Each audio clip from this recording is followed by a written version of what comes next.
ഈ വർഷത്തെ രണ്ടാം ഘട്ട മഴയിൽ വലിയ പ്രശ്നങ്ങൾ ഉണ്ടായ ജില്ല കാസർഗോഡായിരുന്നല്ലോ. ഇന്നലെയും മരം വീണ് ഗതാഗത തടസ്സവും കനത്ത മഴയിൽ വെള്ളക്കെട്ടും ഒക്കെ ഉണ്ടായിരുന്നു. തേജസ്വിനി പുഴ കരകവിഞ്ഞൊഴുകുകയാണ്. അഖില CP ഇതിന്റെ വിശദാംശങ്ങൾ നമുക്കായി പങ്കുവയ്ക്കും. അഖില, ഗുഡ് മോർണിംഗ്. കാസർഗോഡ് വലിയ പ്രശ്നങ്ങൾ ആദ്യത്തെ മഴയിൽ ഉണ്ടായിരുന്നു. ഇപ്പോഴത്തെ രണ്ടാമത്തെ മഴയിലും വലിയ വെള്ളക്കെട്ടൊക്കെ രൂപപ്പെട്ടിട്ടുണ്ടോ? ദൃശ്യങ്ങളിൽ തന്നെ വ്യക്തമാണ്. വിശദാംശങ്ങൾ എന്താ? ഇന്ന് മഴയുണ്ടോ?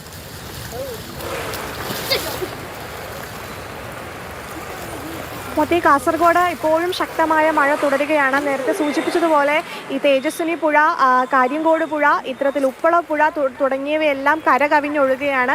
അതുകൊണ്ട് തന്നെ സമീപ പ്രദേശങ്ങളിലെല്ലാം വെള്ളം കയറുന്ന ഒരു അവസ്ഥ ഉണ്ടായിട്ടുണ്ട്. താഴ്ന്ന പ്രദേശങ്ങളിലുള്ളവരെല്ലാം ഇതിനോടകം തന്നെ മാറ്റിപ്പാർപ്പിച്ചിട്ടുണ്ട്. മാത്രമല്ല, റാണിപുരം പോലെയുള്ള വിനോദസഞ്ചാര കേന്ദ്രങ്ങൾ അടച്ചിട്ടിട്ടുണ്ട്. ഈ മഴക്കാലത്ത് ഏറ്റവും കൂടുതൽ ഭീഷണി ഉണ്ടാക്കുന്നത് ഈ വിനോദസഞ്ചാര കേന്ദ്രങ്ങളിലേക്ക് എത്തുന്നവരാണ്.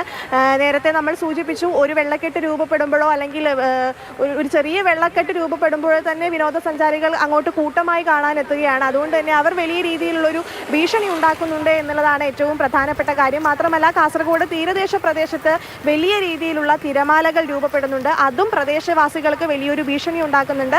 മാത്രമല്ല, വെള്ളരിക്കുണ്ട് താലൂക്കിൽ പറമ്പ ALP സ്കൂളിലേക്ക് 4 കുടുംബങ്ങളിൽ നിന്നായി 22 പേരെ മാറ്റിപ്പാർപ്പിച്ചിട്ടുണ്ട്. അതിലൊരു ഗർഭിണിയുമുണ്ട്. എന്തായാലും അവർ സ്കൂളിൽ സുരക്ഷിതരാണ് എന്നാണ് മനസ്സിലാക്കാൻ സാധിക്കുന്നത്. എന്തായാലും പുഴകളിൽ ജലനിരപ്പ് ഉയരുന്നതാണ് ഏറ്റവും കൂടുതൽ ആശങ്ക സൃഷ്ടിക്കുന്നത്. മാത്രമല്ല, മലയോര പ്രദേശത്തും വലിയ രീതിയിലുള്ള മുൻകരുതലുകൾ അല്ലെങ്കിൽ മുന്നറിയിപ്പുകളുണ്ട്. അതായത് രാത്രി സമയത്ത് മലയോര മഴ ശക്തമായി തുടരുന്നത് കൊണ്ട് തന്നെ വെള്ളക്കെട്ട് രൂപപ്പെട്ട പ്രദേശങ്ങളിൽ ഈ വെള്ളം ഒഴിഞ്ഞു പോകാൻ ഇനിയും സമയമെടുക്കുമായിരിക്കും അല്ലേ?